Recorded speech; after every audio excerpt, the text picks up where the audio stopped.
exclusive Nebraska Legends collectible cups featuring Tom Osborne, John Cook, and some of your favorite Huskers. For every cup sold, 50 cents goes to teammates. Show your Big Red pride by getting all 4 of these collectible cups at Amigos. This is Tom Osborne with the Teammates Mentoring Program. We have students on the waiting list for a mentor, and we want you to join the team. Learn more about mentoring and support teammates by visiting Amigos. We strive to help people get into home ownership. That is the American dream. Having something that you can go home at night and say, this is mine, is very important. The great thing about Remington Homes is affordability. Bob Benish of Aspen Builders, talking about their exciting new division, Remington Homes, which makes the home building process easier. The exciting thing about a Remington home is you get to choose your floor plan from predetermined floor plans. We give you a lot of choices, and you couple that with our great lot selection in all different areas. People do not want to be married to their house payment. They want to get a nice house with nice finishes in a great area for an affordable price. And that's what Remington Homes are all about. Home building is easier with a Remington home from Aspen Builders at 423-6811. Online at remingtonlincoln.com. remingtonlincoln.com. Attention all Wings fans. Buffalo Wings and Rings has daily specials that will make you want to stop in on all days of the week. Kids eat free on Mondays, and on Tuesdays, enjoy 40% off boneless or traditional wings at a price that makes the whole family happy. And come back on Wednesdays for $1.39 chicken tenders all day long. Get to Wings and Rings today, 68th and O, or in Williamsburg Village. Schweizo Construction is now hiring for skilled craftsmen, steel erectors, concrete workers, and general laborers. Schweizo Construction offers great benefits like premium wages, health and dental insurance, paid holidays and vacation, 401k with company match, life insurance, and disability insurance. They pride themselves on a legacy of 40 years built on integrity and trust. Joining their team means becoming part of a family that values hard work, dedication, and mutual respect. Apply today at schweizo.com. That's SCHWISOW.com. In every office, there's 2 types of people. There are those who bring in bagels and those who eat the bagels that someone else brought in. Everybody likes the first person. Be that first person.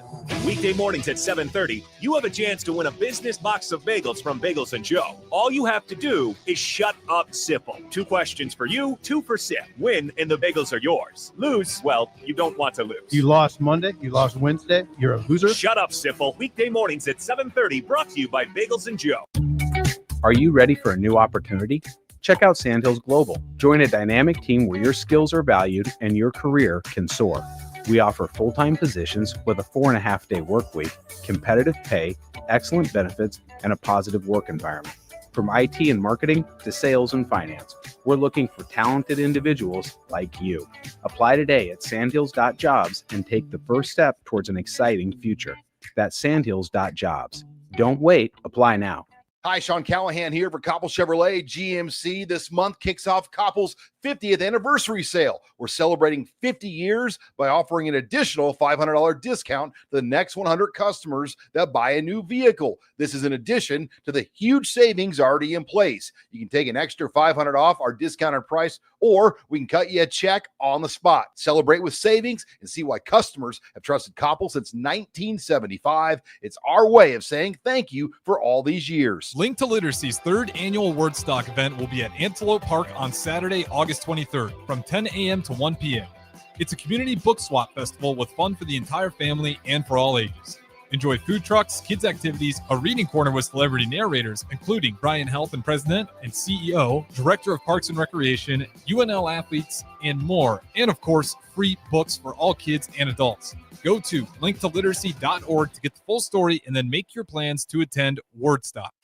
93.7 The Ticket is your home for every Kansas City Royals baseball game. Bobby Witt Jr., Salvador Perez, Vinny Pasquantino, and the rest of the Royals attempt to make the postseason for the 2nd season in a row. And you can hear all the action on 93.7 The Ticket and theticketfm.com. Your home for Kansas City Royals baseball. 93.7 The Ticket, Fox KFXL weather. Sponsored by John Henry's Plumbing, Heating, and Air Conditioning.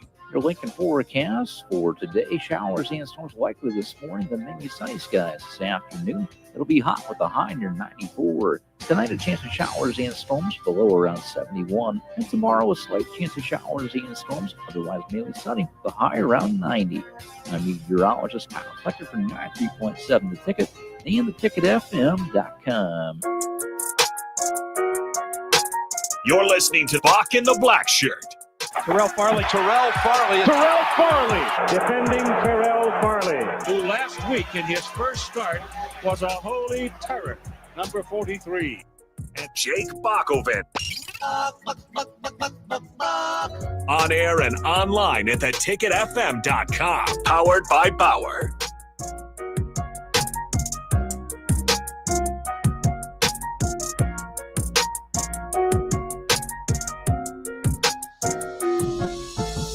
Yes, it is that time of the day. It is time for Bock in the Blackshirt here on 93.7 The Ticket. But I will say, the Blackshirt is out today, so we're going to have some fill-ins for the first and second hour. A little bit of a different fill-in each time. We're going to start off with Nick Sainer. Nick, welcome to Bock in the Blackshirt. Hello, Buck. How's it going? Oh, not too bad. It's weird. I can't hear you through my headset, so I wanted to make sure that we were on and ready to go. But I can't hear you. I believe so. So we're good. Yeah, it might just be it might be a user error on my end. As long as you can hear me, okay. Yeah. I was using the headset that Bill uses every morning, and you never know what that man's up to. So yeah, we just blame Bill Bush. That's a good. There we go. See, I switched to a different headset, and everything is perfectly clear. Well, see there, you're not wrong. So maybe it's Bill. Thanks again to Bauer Underground for sponsoring the show today. And also to Valentino's Pizza for bringing in some pizza for us. Delicious for lunch as well. So go out and get yourself some Valentino's. Interesting, as we are just 10 days away from Nebraska football. Myself and Terrell, we've kind of been doing this countdown along with many others. It's not an original idea. We've seen that over the years. Favorite number 10s to play for Nebraska. Go. Exactly. That's what my question was going to be. Your number, when you think of number 10 in a Husker uniform, what's the first name that comes to mind? Well, growing up in the era that I grew up in, Roy Halou Jr. Oh yeah, right off the bat. That's the number one that comes to my mind. Heinrich Harburg's not there on yet. Not yet. He's got some room to grow. But no, it's Roy Halou Jr. I still, I mean, if I ever get really down bad about the Husker football program, which there's been plenty of opportunities and times for it, I will go back to that Missouri game where Roy Halou rushed for over 300 yards. Oh yeah. And just think about the dominance that Nebraska was able to generate on the ground throughout that trio of running backs of Roy Halou, Amir Abdullah, Rex Burkhead, that whole crew. Yeah, and I think that might have been, I mean, that you kind of look back on it, might have been, a lot of people think about the 2009 team. Obviously, that was in 2010. That might have been kind of the height of the Bo Pelini era, maybe on that day. That's right. Because Missouri was number 6 or something. They were pretty highly ranked. And Nebraska just ran right through them. And of course, we thought that was going to be, and I think Nebraska was obviously pretty highly ranked in those days too. But. So Missouri was 6th. Nice call. Yeah, see? Nebraska was 14th. And in the country, Nebraska was leading 24-0 after the first quarter. That's what felt good. And it was over. Yeah. And it was just so cool because anytime Roy would anytime there's any open field, it's just a house. Yeah. He barely got touched on several of those. And runs. that's what it feels like Nebraska's missed these last couple of years, is that ability to break away. Like not home run threat. Yeah, like where you said it, like house call. The ability to separate has been something I think Nebraska struggled with. Gosh, you go back to that game, though, more specifically. Roy Halou, 28 carries, 307 yards, and 3 touchdowns. Whew, I'm surprised there's only 3. Taylor Martinez only had to throw 9 passes that game. Blaine Gabbert was the quarterback. Oh, yeah. By the way, he was also the leading rusher in that game for Missouri. That was some of those revenge games, and Nebraska did pretty good in those, especially, Josh Freeman, Blaine Gabbert, kind of in that same, guys that were once Josh committed Freeman. to Nebraska. Gross. Yeah, Nebraska took care of it. Missouri too. That was, I guess that was with Blaine Gabbert, there's obviously after Chase Daniel, but Chase Daniel years were kind of, very not ones that Nebraska likes to remember. Nebraskans don't particularly like Chase Daniel, but that so that was kind of a little bit of a revenge game, I guess, supposedly coming off that era, and of course Nebraska did win the Big 12 North that year in a similar. That's right. It seemed like with Roy, he did the same thing in the first couple of drives against Oklahoma in the Big 12 championship game. And I was thinking, man, here we go again. This could be, but by the end of it, they couldn't pass the ball. So Nebraska ended up losing that one. Well, so I was looking at this. So this would have been, 2010. So Nebraska, they force Missouri got the ball first. They forced a 3 and out. Because Blaine Gabbert threw 3 incompletions. Nebraska's on their first play from scrimmage. One play, 66 yards, a Roy Halou touchdown. How about this one? Adi Kanalik was the kickoff specialist in this game for Nebraska. Alex Henry, obviously, the extra point conversion and the field goal kicker. Then Missouri goes 3 plays, -1 yard. And then Nebraska goes on a field goal drive. They lead 10-0. Missouri with another 3 and out. Nebraska then 1 play, 73 yards in 11 seconds. Roy Halou rushes for 73-yard touchdown. They go up 17-0. Nebraska then adds a passing touchdown with a couple of minutes left in the first quarter, and it's 24-zip. And Nebraska actually had a chance, had the first drive of the second quarter also, because they had an intercept. They forced an interception off of Blaine Gabbert. His interception, or his pass was intercepted by DeJon Gomes. That year. But man, Nebraska dominated that game, which it was a little different than when they played number 5 Texas. In that same year. Yeah. There was that year was interesting. And I saw a list. The SI made a list of the top 25 Nebraska teams the last 25 years. And they had this 2010 team ranked ahead of the 2009 team, which I think historically we just kind of think of Bo Plains, Sioux, obviously, and all that. Obviously, where would you come down on that? Because they both were 10-4. They both went to their championship games. Or in the conference, Big 12 championship game. But kind of finished differently. Obviously, the 2009 team shut out Nick Foles in Arizona in the championship game. The 2010 team was not all that excited to have to play Washington again, and they ended up losing that game. Well, the offense was abysmal in 2009. Yeah, there is that. There's that. Like, I think we forget how bad the offense was.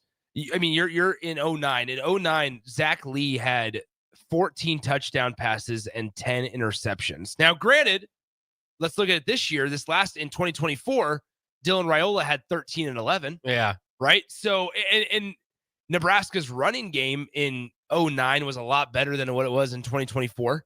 I mean, so now granted, college football in general is not apples to apples. Like, you can't compare 2009 to 24 and be like, it's a direct comparison. It's not, because in 2009, Roy Halou still had over 1,100, just shy of 1,200 rushing yards. Nebraska hasn't had that in a while. So I think in comparison, though, that the 2010 team had a much better offensive capability. Yeah, I think that's a fair statement. Of course, that was kind of Taylor Martinez breakout, especially the first half of that year.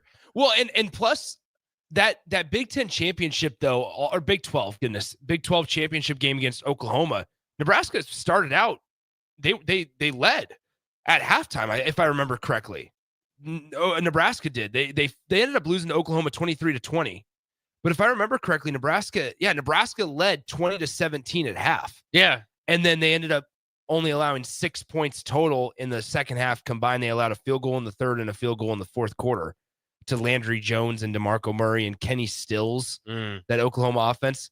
Do you remember how good Ryan Broyles was also? Oh, right. Yeah. That guy's like setting records for receptions, I think. Oklahoma, and now we're bouncing back and forth, but Oklahoma and Texas had some good wide receivers. Jordan Shipley. Oh, yeah. He was good. Yep. Gosh dang. And Jackson. Yep.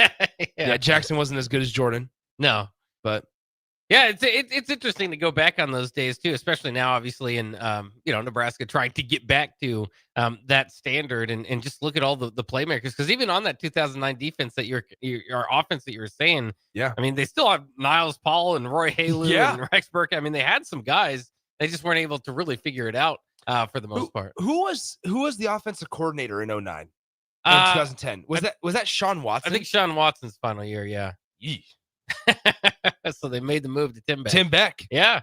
The head recruiter of Tate Martell to Ohio State. Tim Beck. Right? Yeah. Now a head coach at Coastal Carolina. Yeah, I think he should be better known for that. no, the Tate Martell recruitment's fine. Tate Martell, what a name to reach back on. Never really lived up to it. Certainly not. Never. He was good at Bishop Gorman out in Vegas. Yeah. Then went to Ohio State, transferred away from Ohio State, went to Miami, then transferred from Miami to UNLV, I think it was, or New Mexico. I can't remember. One of those schools. Never did anything there. No. So. Man, he was supposed to be the next big thing. He was. They did that QB1 documentary on him. Oh, he was in that. He was in the first ever QB1 doc. That's the only reason I knew that he was the head recruiter of Tate Martell. Oh, okay. Because Tate Martell is talking about Tim Beck, and there's a scene in it. And this is like a real niche audience that if they're listening, that Tate Martell they're at their house and Tim Beck comes for a recruiting visit. Oh, nice. To Tate's house. So Tim Beck is and it's like listed as like Ohio State quarterback coach and co-offensive coordinator, Tim Beck. And I was like, whoa, it's like that meme where Leonardo DiCaprio was like propped up in his chair, like pointing like, hey. Yeah. Well, it's interesting too, because Tim Beck seemed to keep falling upward. If you remember throughout his career, it was like, okay, so it didn't work out in Nebraska, and now he's going to Texas, and he went to Ohio State. Yeah, he went to Ohio State. Then he went to Texas, and now, like you said, he's the head coach at Coastal Carolina. Falling upward is the perfect example. Because they weren't happy with him all the way to Ohio State. Remember, specifically, he gave Ezekiel Elliott like 13 carries in a game against Michigan State that they lost, and Zeke called him out after the game. So it's interesting in that matter. It's also interesting that I'm not sure that Nebraska's had an offensive coordinator as good as Tim Beck since Tim Beck. Okay, so let's go through all these because it's been, and these are not in any order because there's no way I'd remember them in order. But what is it like? So Matt Lubick's in there. Troy Walters is in there. Danny Langsdorf. Yeah. There's been so many. Coach Mark Stat, Whipple, obviously. Whipple, yeah. Mark Whipple. So I don't even know who would be second in that group, to be honest with you. I forget about Whip. I mean, he was fun. He was fun for media to be around. He was fun for media to be around. It kind of grossed me out with the no shoes. Right. Because that was the first year that I started going to like press conferences, I think, was like Whipple. Like consistently. Yeah. Was Whipple. And I was like, man, this dude just never wears shoes. Whipple obviously sat. Now Dana. Yeah. Which he obviously is probably going to, hopefully will take over for Tim Beck. Take that mantle. I hope so. Yeah. If everything goes right. It's not a very steep mantle. No, that's like, what I don't even know. I don't even know who would be second on that list. But it's kind of funny too, because if you do the same thing, a defensive coordinator, I've been arguing for years that there hasn't been a defensive coordinator as good as Carl Pelini, but now Tony White, I was going to say, certainly has an argument. I wish there was unfortunately there's not. I wish there was a list of like offensive coordinators at Nebraska that we could just like see, like the head coaches. It's unfortunate there's not like a Wikipedia page for offensive like assistant just coaches. Dedicated, yeah. Because it would maybe I need to be the one that thinks about that, because people forget about like Troy Walters. Yeah, like I feel like we're forgetting another one in there in the middle of like Mike Riley. Like who is Mike Riley's? It was Langsdorf, wasn't it? It was Danny. Throughout the time. Yep. And was Lubick with Scott? Yeah. Okay. Because Scott brought in Troy offensive coordinators every year. It was every year. Because it was like Scott, and it was Troy Walters started. Yeah. Then Troy got fired, and he ends up going to Cincinnati with the Bengals. Then it was Lubick, and then Lubick got fired.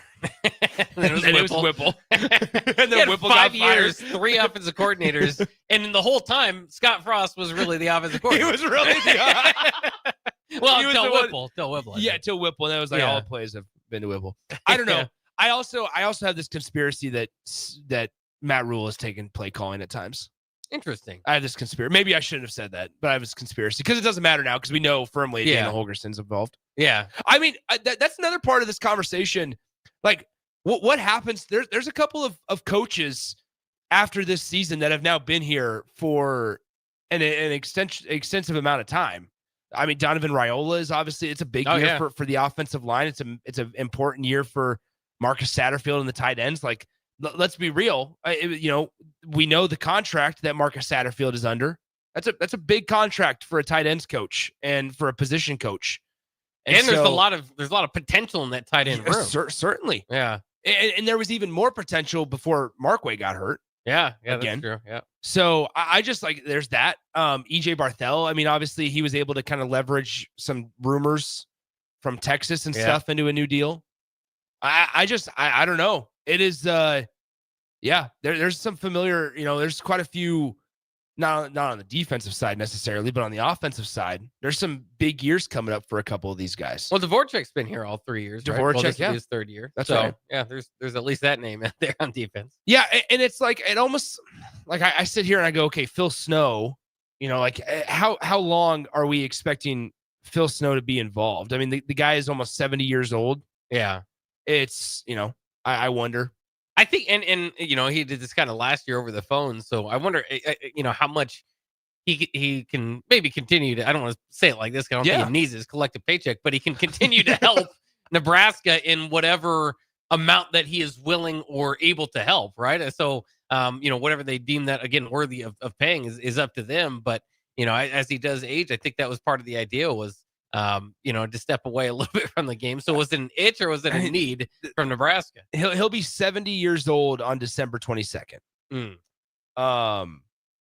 Which I mean, like, do your thing, man. I just that there's curiosities around it, where and now he's working with the defensive backs primarily is what we found out as the associate head coach, and I think that's interesting because you bring in a guy like Addison Williams from UCF, who's a much younger guy. Right, especially in comparison to Phil Snow, and you wonder, okay, is Addison ready to go? Like, is Coach Williams good to go, and everything? So I'm intrigued to see kind of just the dynamic of some of the stuff on the sidelines, like edge. Like, there's the edge rusher coach, and there's the interior defensive line coach we heard from Terry Braden today. And so it's just a situation of like, what's the dynamic, especially defensively, going to be like? Oh, and I keep bringing this up because I hope we don't get there, right? If all things go well, we won't be talking about it. But we don't know where it's going to be. We can kind of figure out our strengths and weaknesses. But if this season, I'll tell you how we know if this season has gone off the rails. It's if we know by heart one of the position coach's salary. Because that's when we know it's gone so bad. Remember that with Bruce Reed? That's true. Just everybody is like, I can't remember. It was like $425. We're paying this guy. Like the whole stadium could tell you Bruce Reed's salary. Or it was like Bob Diaco. Yeah, it was like because Bob Diaco is one of the first, I think, in college football to have like $1 million or close to $1 million as a coordinator, and it was like, well, wait, it was the first one Nebraska ever paid, and it was like okay, we're paying this guy how much money to coach the defense just to hear about the strain? Yeah, great to coach for radio, right? Great to get some clips from, but man, was that defense took quite a step back. Y'all always wonder. What would happen if Mark Banker would have stayed? I never thought that I would be in a position to say what would happen if Mark Banker would have stayed. But remember when he left, they're close to top 30 defense. That's right. And then he got fired while he was out on a recruiting trip. So, yeah, I think that was maybe an athletic department call, not necessarily Mike Riley's call. Yeah. Bob Diaco, do you know where he's currently at? Does it say Bob or Robert? I know for a while he switched to Robert. He's back to Bob. It is Bob Diaco. Gosh, I should know this. Robert Albert Diaco is the defensive line coach for the North Carolina Tar Heels. He's on Bill Belichick's staff. That is incredible. Is John Papuchis still there? I'm sure with the wasn't Papuchis at Florida State? That's recently? right. That's right. Yeah. So he's at North Carolina. Hold on. John Papuchis is the. That's right. We forget about John Papuchis. He's good too. He's a respectable special teams coordinator. He's like one of the best special teams coordinators in the country. John Papuchis is the special teams coordinator and defensive ends coach for Florida State University. Wait, is he working with Terrence Knighton? He is. Whoa. Yeah, John Papuchis talks. He might be with the linebackers now. Oh, okay. Because he is. He's the linebackers coach. Coaching under Tony White, though. Coaching under Tony White. A lot of Husker. My goodness. Well, so have you looked at all at like Florida State's schedule?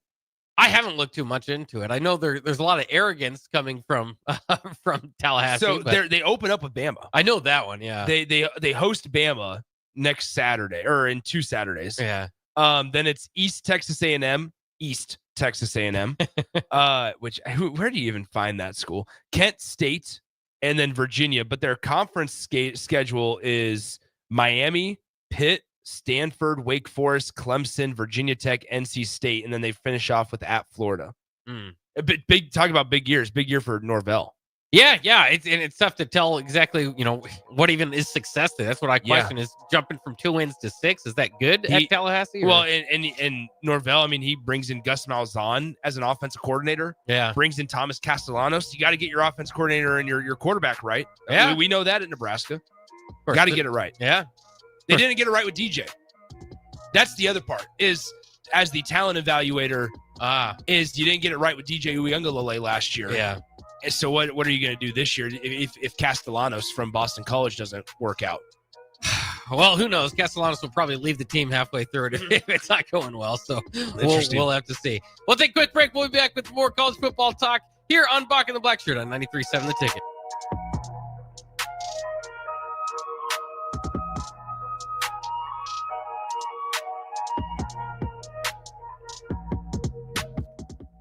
No cravings, no hunger pains, no struggle. Thanks to GLP-1s from Limitless Mail, weight loss is possible. Picture this. Your clothes fit better, your energy's up, your doctor's impressed, and your friends start noticing. Limitless Mail's GLP-1 program is medically monitored and changing men's lives. There's no better time than now to get on board. Lose the weight, better your health, gain your confidence without being hungry. Free consult at limitlessmail.com.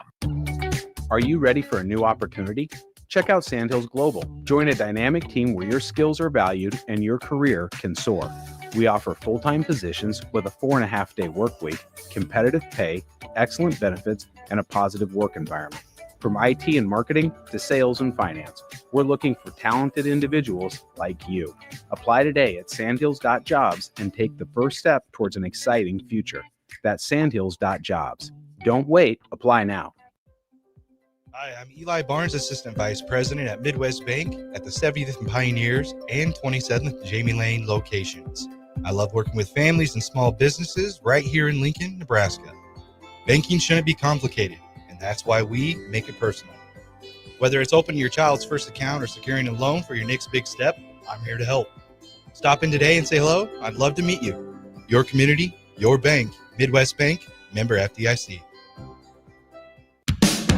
Hey there, this is Paul Scheel, owner of High Electric. I want to thank our friends and loyal customers and introduce High Electric to those looking for a new electrician. We've been serving the Lincoln and Omaha area for over 30 years, from design to install, upgrades, and repair. If you are a homeowner or a small business needing some electrical work, call us at 402-466-6606 or check us out at hyelectric.com. We look forward to hearing from you. In every office, there's two types of people. There are those who bring in bagels and those who eat the bagels that someone else brought in. Everybody likes the first person. Be that first person. Weekday mornings at 7:30, you have a chance to win a business box of bagels from Bagels & Joe. All you have to do is shut up, Sipple. 2 questions for you, 2 for Sip. Win, and the bagels are yours. Lose, well, you don't want to lose. You lost Monday, you lost Wednesday, you're a loser. Shut up, Sipple. Weekday mornings at 7:30, brought to you by Bagels & Joe. Link to Literacy's 3rd annual Wordstock event will be at Antelope Park on Saturday, August 23rd from 10 a.m. to 1 p.m. It's a community book swap festival with fun for the entire family and for all ages. Enjoy food trucks, kids' activities, a reading corner with celebrity narrators, including Brian Helton, President and CEO, Director of Parks and Recreation, UNL athletes, and more. And of course, free books for all kids and adults. Go to linktoliteracy.org to get the full story and then make your plans to attend Wordstock. Hey fans, there's more winning at Amigos with the VIP Game Day giveaway. Every app scan is your chance to win premium tickets to a Nebraska football, basketball, and volleyball game, along with exclusive game day perks. And when Nebraska goes to a bowl, the winner also gets 2 tickets, lodging, and airfare to the bowl game. Weekly semifinalists will win free food for a year. Go Big Red. Eat at Amigos and enter to win.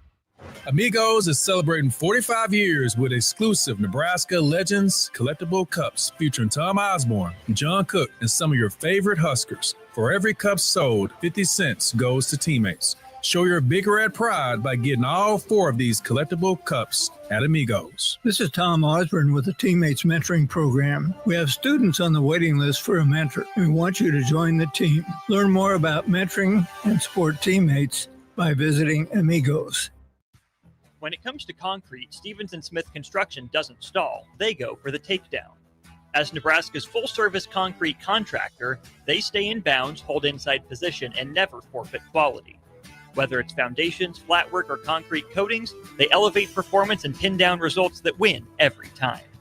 Stevens & Smith Construction is a proud sponsor of Takedown Tuesdays on 93.7 The Ticket. Because when it's time to wrestle with concrete, Stevens & Smith Construction slams expectations. Schweizo Construction is now hiring for skilled craftsmen, steel erectors, concrete workers, and general laborers. Schweizo Construction offers great benefits like premium wages, health and dental insurance, paid holidays and vacation, 401k with company match, life insurance, and disability insurance. They pride themselves on a legacy of 40 years built on integrity and trust. Joining their team means becoming part of a family that values hard work, dedication, and mutual respect. Apply today at schweizo.com. That's SCHWISOW.com. Hi, Sean Callahan here for Koppel Chevrolet GMC. This month kicks off Koppel's 50th anniversary sale. We're celebrating 50 years by offering an additional $500 discount to the next 100 customers that buy a new vehicle. This is in addition to the huge savings already in place. You can take an extra $500 off our discounted price, or we can cut you a check on the spot. Celebrate with savings and see why customers have trusted Koppel since 1975. It's our way of saying thank you for all these years. Are you looking to upgrade or improve the garage door on your home? This is Cameron Hall of Doors Plus. At Doors Plus, we guarantee to offer a wide selection of options from 5 leading garage door manufacturers as we deliver a free estimate, exact measurements, and rapid installation with a 3 to 5 week time frame. When you choose Doors Plus for your residential garage door needs, you'll work with our experienced technicians and be ensured that your new door seamlessly complements your home. Give us a call at 402-590-5800 or visit us online at DoorsPlusLLC.com. Doors Plus, garage doors, and more.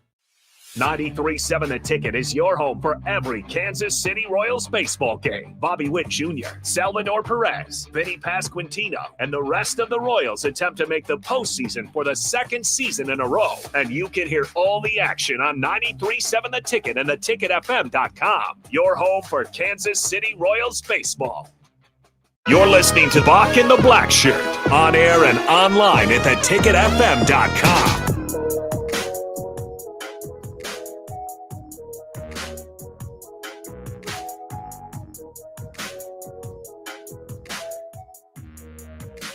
Yes, we are back here on Bock the Blackshirt on 93.7 The Ticket. I'm Jake Bachman in studio with Nick Sater, who's filling in for this first hour. Austin Orman also set to join myself here later in the second hour. But we really just kind of got off into a Husker football roll there and talking about the past, which we might do again here because I guess we were saying 10 days to Husker football. We talked about Roy Halu. And then who's your number 10? I think Roy Halu probably is first and foremost what comes to mind. I think you're right there. But I also think Jamal Lord. Lord wore number 10 and then switched to number 5. That's right. If I have it remembered correctly, I might have done it in reverse fashion. But Jamal Lord was definitely one. Some other names to keep in mind: Keithan McCant, who comes in studio every once in a while. Mike Minter was a heck of a rover. Joshua Kalu. Not Josh. Joshua Kalu. That's right. My word. Supposed to be the best safety in the nation that year is what they said after moving him from corner. He was good. He wasn't the best. J.D. Spielman is the name to keep in mind. And Jamal Turner might be one of the names that maybe this best spring game moment in Nebraska football history was him front flipping into the end zone. He got flagged for that. Did he? Yeah, that's right. He did. Yeah. He got flagged for unsportsmanlike conduct in the spring game for flipping into the end zone. Jamal Turner's career highlight. Can we agree that it's the Michigan State catch? Oh yeah, I would say so. Yeah, that was the biggest moment in his career. And Jamal Turner is one of the most fascinating players in Nebraska history because you would think in today's day and age where quarterbacks get paid all the, and it's kind of everything, he probably would have transferred out. I don't want to say that for him, right? But you just would figure a player in his position would have had the opportunity. But you never know. I mean, I suppose Heinrich Harburg's in a similar situation. Yeah, obviously a quarterback. Turner was the starting quarterback. Yeah, man. Nation's top dual threat quarterback. Yeah, he was a big time recruit. And they moved him to wide receiver. Well, Taylor Martinez was the quarterback. That's right. People forget about Taylor Martinez. No, I'm just kidding. Nobody forgets about Taylor Martinez. Oh, yeah, no. Jamal Turner, J.D. Spielman's obviously on there. What number was Nate Gary? 20. He was the opposite of Banderas. I think he was 25. And Banderas was 52. So way back. Never mind. Yeah. I thought for some reason, Nate changed his number at some point. He might have. But then we're getting into the real like nitty gritty weeds of it. Well, but I mean, that is with the number changes and the single digit jerseys. It's going to be harder to remember everybody's numbers. Yeah. Not that, there are, like I said, Jamal Lord, I'll remember that one. Marlon Lucky, 20 and 5, he's kind of switched his numbers Marlon around. Lucky. How about, he never changed his number, but he was number 5. And whenever I think about, for no reason at all, there's a guy I always think about when I think about Marlon Lucky. It was the running back that was after him, Braylon Hurd. Oh, yeah, he ended up he ended up transferring to Kentucky, but Braylon Hurd. And then like Aaron Green's on that list. Yeah. Aaron Green had a nice career, finished to his career at TCU. I believe, did Braylon and Aaron Green both come out early, I think? Because Braylon Hurd was at Kentucky, right? He was. Yeah, and I think he came out early and didn't get drafted, if I remember correctly. So Braylon Hurd, he was a top 35 recruit. Braylon Hurd was. Yeah, he's a big recruit. He was. I know he spent some time with the Pittsburgh Steelers. Is he? So Braylon Hurd, he did go out early. So this is back when they had to sit out. He had to sit out the 2013 season. He was at Nebraska in 2011 and 2012. Rushed for 462 yards at Nebraska, sat out the 2013 season, played 2014, rushed for 368 yards, and then that was it. He left early after running for 368 yards. Wow. Yeah. That's quite a decision. Yeah. And then who was the other one we mentioned? Obviously Marlon Lucky, but Aaron Green. That was the other one. Which Aaron Green and Braylon Hurd both came in with the mirror. Yes. The mirror kind of stood out, and he was the least recruited of the three. Aaron Green, he spent time on the Rams, the Cowboys, and the Bills, and then he played in the AAF for a while. He was a backup, and then the league folded in 2019, so he stopped playing there. But yeah, no, Aaron Green. I'm trying to find his the college stuff with Aaron Green. Of course, his brother Andrew Green played defensive back here. That's true. Yeah, gosh, I forget. Yeah, he was the Huskers.com. Aaron Green played in 12 games and finished as the Huskers' 5th leading rusher with 105 yards. Not sure you want to put that on there.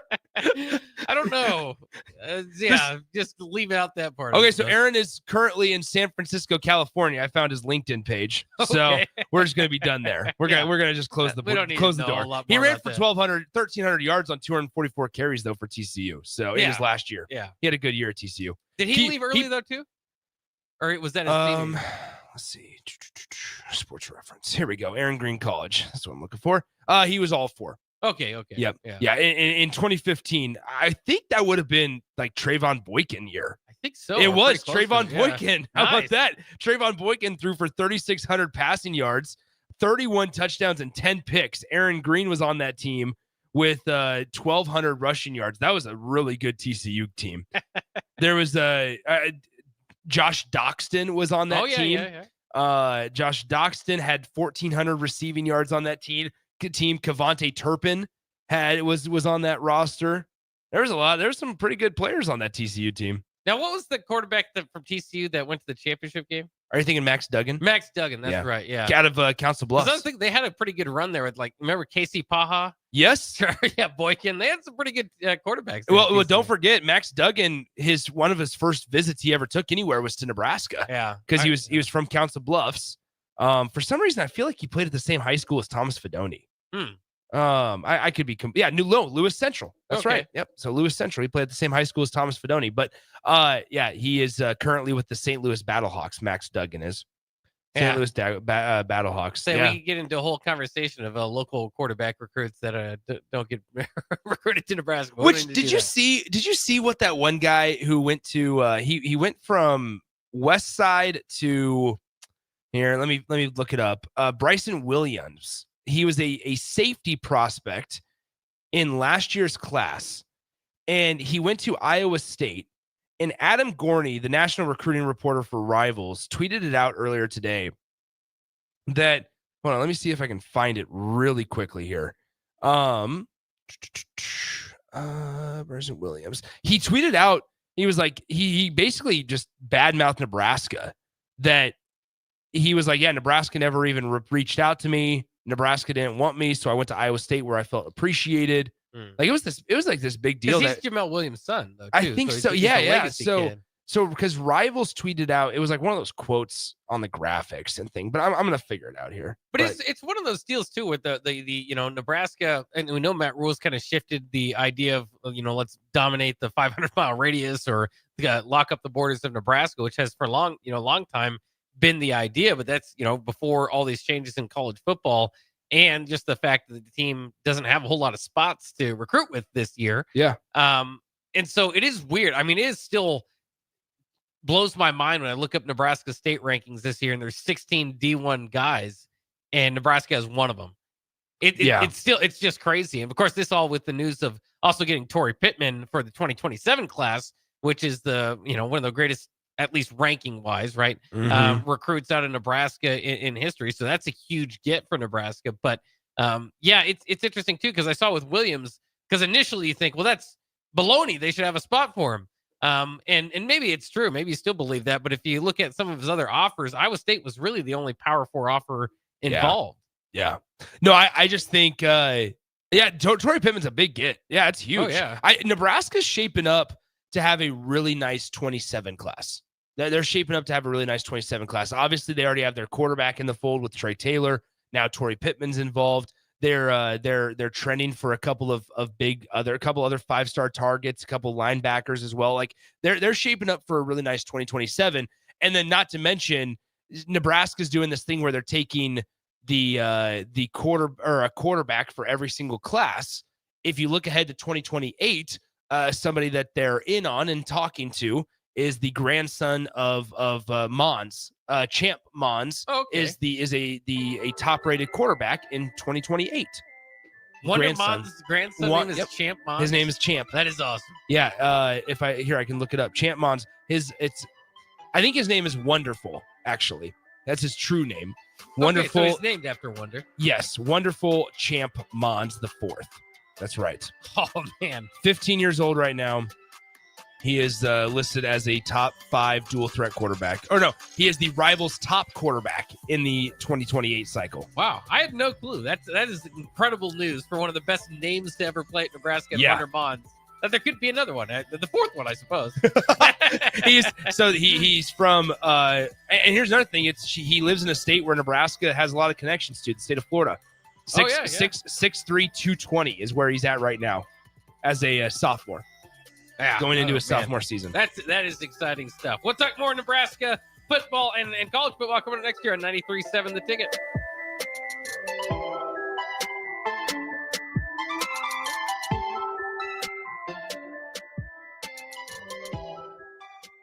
Hey fans, there's more winning.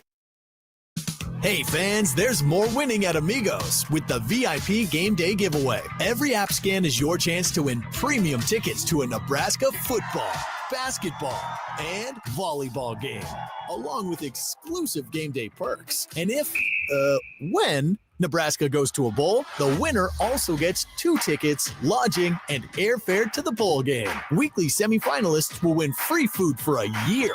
Go Big Red. Eat at Amigos and enter to win.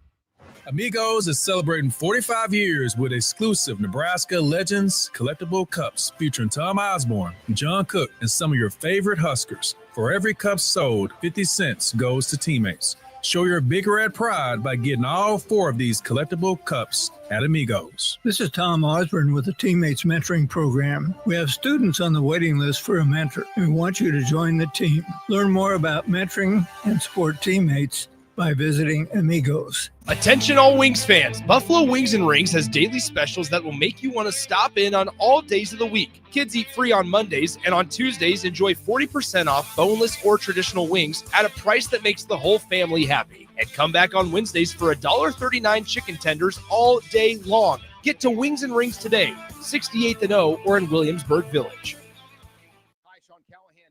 Chevrolet GMC this month kicks off Koppel's 50th anniversary sale. We're celebrating 50 years by offering an additional $500 discount to the next 100 customers that buy a new vehicle. This is in addition to the huge savings already in place. You can take an extra $500 off our discounted price, or we can cut you a check on the spot. Celebrate with savings and see why customers have trusted Koppel since 1975. It's our way of saying thank you for all these years. When you're outdoors beneath Nebraska skies, adventure comes in all sizes. From quick escapes and long weekends to true off-the-grid retreats. Paddle, hike, camp, explore. Whether you have a few hours or a few days, we'll guide you to a state park or recreation area that's a perfect fit. Start your next adventure today at yournebraskaparks.com. Sponsored by Nebraska Game and Parks, aired with the Nebraska Broadcasters Association and this station. Are you ready for a new opportunity? Check out Sandhills Global. Join a dynamic team where your skills are valued and your career can soar. We offer full-time positions with a 4.5-day work week, competitive pay, excellent benefits, and a positive work environment. From IT and marketing to sales and finance, we're looking for talented individuals just like you. Apply today at sandhills.jobs and take the first step towards an exciting future. That's sandhills.jobs. Don't wait, apply now. Breaking here at the news desk. When you stack Allo Internet, DirecTV, and mobile, you can lock in your price for 2 years. Sources are confirming that when you stack Allo Internet, DirecTV, and mobile, your monthly price drops and you're locked in for 2 years. That's fiber fast internet, premium streaming TV, and reliable nationwide mobile coverage. And this just in, you must switch by Labor Day to secure that locked-in pricing for 2 years. Switch, stack, and save at allofiber.com/stack. Mike, I've been thinking our house could really use a makeover. How about new siding? I've been thinking the same thing. Have you heard of James Hardy? Yes! Sarah down the street had Roofing Service Company install James Hardy siding on their home, and they love it. Roofing Service Company does have great reviews. They took her through the design process and made everything super easy. Roofing Service Company offers expert design and installation. Couple that with James Hardy's durable products and variety of colors, you and your family will love your exterior remodel. Just visit roofingservicecompany.com. That's roofingservicecompany.com. In every office, there's two types of people. There are those who bring in bagels and those who eat the bagels that someone else brought in. Everybody likes the first person. Be that first person. Weekday mornings at 7:30, you have a chance to win a business box of bagels from Bagels & Joe. All you have to do is shut up, Sipple. 2 questions for you, 2 for Sip. Win, and the bagels are yours. Lose, well, you don't want to lose. You lost Monday, you lost Wednesday, you're a loser. Shut up, Sipple. Weekday mornings at 7:30, brought to you by Bagels & Joe. Select Plumbing and Utility has been serving Lincoln and the surrounding area for 14 years, and they're not slowing down. Select Plumbing and Utility handles all your plumbing needs, from faucets and water heaters to full renovations, and they can even help with your heating and cooling needs. They're also Lincoln's underground experts, repairing and replacing broken underground water and sewer lines since day one. Contact Select Plumbing and Utility today at 402-560-6197, assuring excellence in every situation, opportunity, and challenge. That's 402-560-6197. Load up on meat and more this spring at The Mercado by Certified Piedmontese, with great selections of T-bones, tomahawks, ribeyes, filet mignon, brisket, sirloin, and so much more. The Mercado has locations at 84th and Havelock, 30th and Yankee Hill, and now 85th and Old Cheney in Lincoln, where you can have $2 draft beer every Thursday night from 4 to 8 p.m. and half-price espresso drinks on Fridays from 8 a.m. to 2 p.m. Get to The Mercado today for the best meat in town. You're listening to Bock the Blackshirt, on air and online at theticketfm.com. We're back here on Bock The Blackshirt on 93.7 The Ticket. I'm Jake Bakoven, Nick Sainer in for Terrell for the next few minutes, and Austin's going to jump in for the second hour. While we have a few minutes, though, I did want to get, Nick, your thoughts on some of the starting quarterbacks across college football and the NFL that we know now as some of the starting quarterbacks are being named. We'll start with the NFL. No surprise, the Browns name Joe Flacco, their week 1 starter. Yeah, there's a lot of options in that room with Dylan Gabriel and obviously Shadur and Joe Flacco. Go with the veteran. Yeah. I mean, Joe Flacco's done a way, and he's been able to do it crazily enough where he's just lingering around, like just hanging around. Former Super Bowl champion, bounced from teams, bounced throughout a couple of teams, just keeps on has a place in Cleveland. Yeah. I mean, now you have a spot to where Cleveland can never get their quarterback situation right. So I guess that's the place to kind of hang out. Yeah, we'll see. Dylan Gabriel all but called Shadur an entertainer this past week on the sideline report. So that will be interesting to see if everybody can kind of get along. The big one, I think, and I've got a few others in college football, but the big one in college football right now is Ohio State has named Julian Sayin as their starter here. Of course, highly recruited player, beat out Lincoln Kienholz for the job, which means Lincoln might be the next Joe Burrow. As we know, Ohio State, that's right. Guys that lose quarterback jobs, they usually turn out to be okay. Be interesting to see if, what he is going to do there. But Julian Sayin, now the sophomore from Ohio State, given that he is at Ohio State, obviously Will Howard did well enough to win a national championship for them.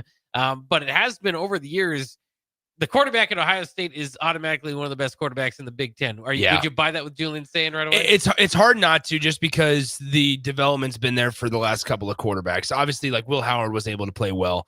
I'm fascinated just because, don't forget, so Aaron Nolan used to be in that class, and then once they got Julian Sayin, he ended up transferring out, and he goes to South Carolina. Aaron Nolan does, to where now he sits behind a guy that's got some Heisman buzz in Lenora Sellers, and so it was kind of shocking there. But now you have it to where Devin Brown is still in that quarterback room and has continuously just gotten passed up on. Obviously Julian Sayin, but then Lincoln Kienholz, like you talked about. Lincoln Kienholz, don't forget, from the state of South Dakota. He's from the state of South Dakota, had 46 touchdowns and 6 interceptions his senior year, threw for 3,500 yards in his senior year of high school back in 2022. It's going to be interesting because he was kind of a big reason why Aaron Nolan, I think, decided to transfer after kind of talking to a couple. And now that Julian Sayin came in, what happens with Lincoln Kienholz is fascinating, just because there was a lot of buzz around Lincoln Kienholz kind of being that next guy. I also always wonder of, like, for Ohio State, now obviously Julian Sayin is a 5-star transfer from Alabama and stuff, but why couldn't they just go to the portal year after year? Just get they're such an attractive landing spot that how many out of, if we're in 2030, looking back at that previous decade, how many of the guys that they actually recruited out of high school ended up being a consistent starter for them? I think would be a fascinating, kind of study. Yeah, it would be. I'd be interested to see what that looks like. Obviously, like you said, they've kind of gone both routes there, and we've seen programs. I mean, Notre Dame up until this year was kind of just picking the best guy out of the portal. So yeah, it is a strategy that has worked, and so we'll have to wait and see. Other quarterback news, we've got a few starters in a specific game, actually. So Tennessee and Syracuse will play in the first game of their season. Tennessee has named Joey Aguilar the starting quarterback. Of course, he transferred from UCLA. It was a trade. Yeah, right. The Nico Iamaleava trade. It opened up some cap room for Tennessee. Tennessee was able to then pay a lot less for a quarterback. Yeah, no. Which it was weird too, because right when that was the question, was like, okay, well, if he goes there, what's going to happen to Joey Aguilar? And you think, okay, well, where's the need? And of course, you think right away, well, maybe it would be right where he just left. And Aguilar, of course, had played. So he didn't really spend any time at UCLA. I don't know if he spent a semester there, but he's actually from, had been playing at App State. But now he gets the starting job for Tennessee. No surprise there. And Syracuse has named actually, let me see if you can maybe you've looked this up, but maybe you can pull it out of your brain where you've heard this name. Steve Angeli as their starter. Oh, was that Notre Dame? That was Notre Dame's quarterback last year. The backup quarterback had to sub in for a series there. That's right. In the playoffs, and so I think that was his most probably notable deal. Yeah. But he's replacing Kyle McCord of course, who at one time had flirted with Nebraska, but ended up at Syracuse and set the ACC single season passing record with 4,770 yards under offensive coordinator Jeff Nixon. So we'll see if Nixon can get the same thing going for Angeli. Yeah, and Notre Dame, their situation is either CJ Carr or Kenny Minchie is their list of 2 quarterbacks. A couple of higher rated recruits as well in that one. So you'll remember they had they had a Alabama transfer, Tyler Buchner, in their room. Notre Dame did, but he ended up wanting to just play lacrosse. Oh, okay. So he goes to Notre Dame. He transferred to Notre Dame. It was going to be football, and then he's like, I'm gonna separate myself from the football team. I'm just going to play lacrosse for Notre Dame. But was he was among their favorites to start? No, not necessarily a favorite. He was in the quarterback room, in the race. though. Okay, yeah. But that's it was fascinating because CJ Carr was one of the higher rated recruits coming out of the class a couple of years ago, and then Kenny Minchie was a 4-star recruit in last year's class. So it's either a true freshman or a redshirt freshman for Notre Dame this year. A big year for obviously what's his name, Marcus Freeman. Yeah, and interesting too because as I just mentioned, that last couple of years they had just gone with one of the best quarterbacks in the portal. Yeah, and now deciding, all right, let's reset it with the freshman. So we'll see. It's always fun to kind of figure out after long off seasons of speculation who gets those starting quarterback jobs. Of course, here at Nebraska, we've known for some time that it's Dylan's job. All right, Nick, thanks for joining me for the first hour. I appreciate it. Austin will jump in for the second hour of Bock the Blackshirt coming up next.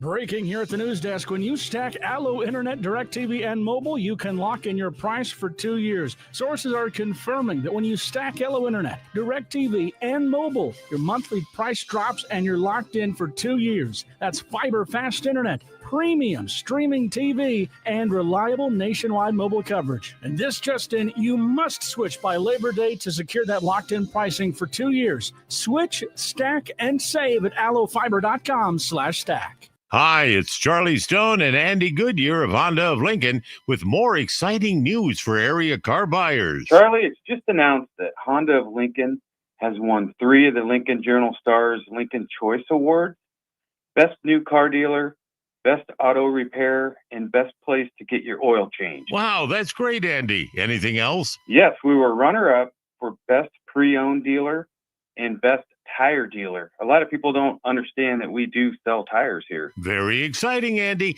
Why do you think your dealership is winning so many awards? Charlie, we simply say it's the Honda of Lincoln way of doing business. Looks like Honda of Lincoln is the great news headquarters for Lincoln. Yes, and even all of Nebraska, we are also announcing that Honda of Lincoln's the only dealer in the state of Nebraska to win the prestigious Honda President's Award for 2024. Honda of Lincoln, Nebraska's #1 volume Honda dealer, 27th and Yankee Hill Road, or online at hondaoflincoln.com. Load up on meat and more this spring at The Mercado by Certified Piedmontese with great selections of T-bones, tomahawks, ribeyes, filet mignon, brisket, sirloin, and so much more. The Mercado has locations at 84th and Havelock, 30th and Yankee Hill, and now 85th and Old Cheney in Lincoln, where you can have $2 draft beer every Thursday night from 4 to 8 p.m. and half-price espresso drinks on Fridays from 8 a.m. to 2 p.m.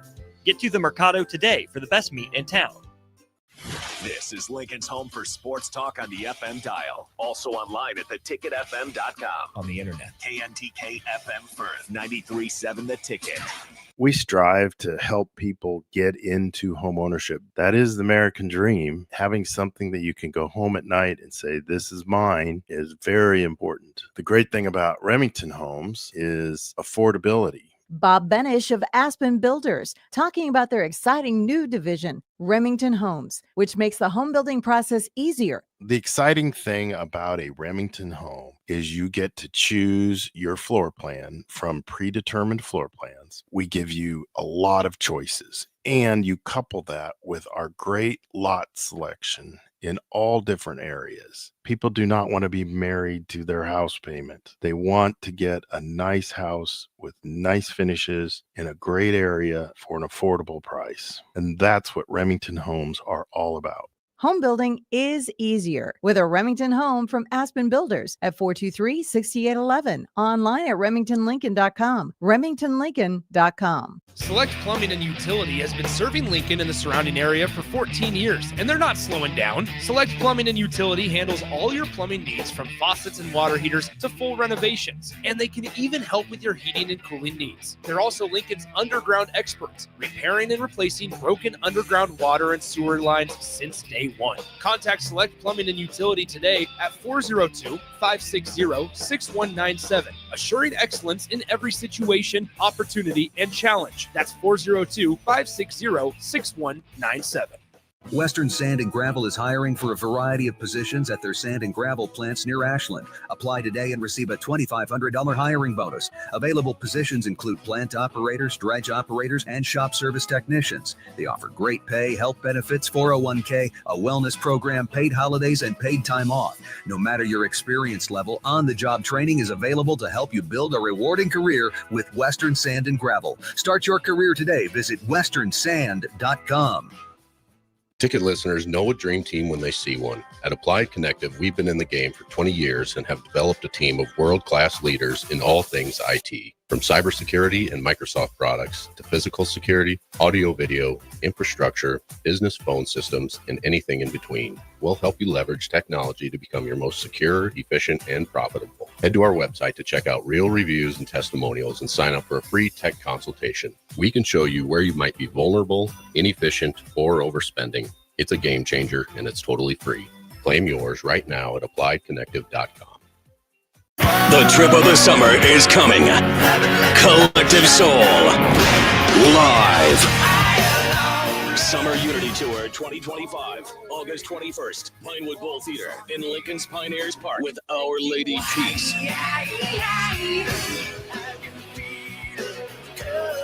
Tickets on sale now at Ticketmaster.com. Collective Soul live. Our Lady Peace together. When you were a kid, clubs were cool. Robotics club and space club and stuff like that. But what do adults get? Book clubs and quilting clubs? Nah, forget that. How about margarita clubs and old-fashioned clubs? Get to Upside Bar and Lounge for the best clubs in town. Try all 10 varieties of Upside margaritas or old-fashions and take home a free souvenir glass. Grab the whole crew and pair it with Taco Night on Mondays or Whiskey Wednesdays. Upside Bar and Lounge at 29th and Pine Lake. Mike, I've been thinking our house could really use a makeover. How about new siding? I've been thinking the same thing. Have you heard of James Hardy? Yes. Sarah down the street had Roofing Service Company install James Hardy siding on their home, and they love it. Roofing Service Company does have great reviews. They took her through the design process and made everything super easy. Roofing Service Company offers expert design and installation. Couple that with James Hardy's durable products and variety of colors, you and your family will love your exterior remodel. Just visit roofingservicecompany.com. That's roofingservicecompany.com. You're listening to Bock and the Blackshirt. Terrell Farley, defending Terrell Farley, who last week in his first start was a holy terror, number 43. And Jake Bockoven. On air and online at theticketfm.com. Powered by Bauer.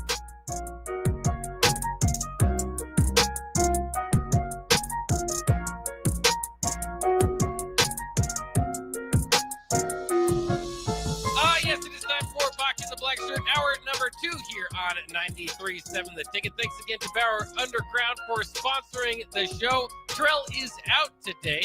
Should be back tomorrow. Just something to handle there off the field, if you will, or outside of the booth, I suppose, now that he's no longer on the field anyway.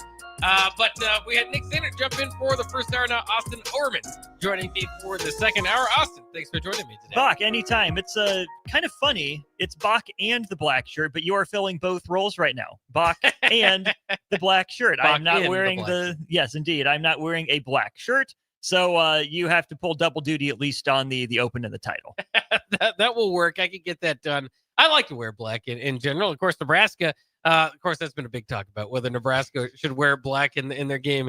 The only bold part about this whole alternate uniform debate, if you will, I guess there's a debate, on if they should do it. Is I'm surprised that they're doing this. Like Matt Rule said in the press conference on Saturday, it's like, yeah, it's probably going to be a night game, and it'd be bad if we had to wear black and during a day game, but it's probably going to be a night game.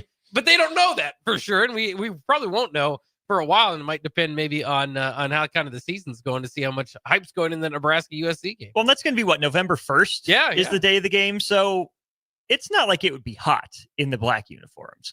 Can I tell you, that's one of my biggest pet peeves, or was in high school, was our Legion team had these really sweet Navy jerseys, but everyone wimped out. It wasn't just as simple as home road. It was more based off the other team's colors. But even if we could have worn our Navy jerseys, it's summer. The dark colors attract too much heat. We don't want to do it.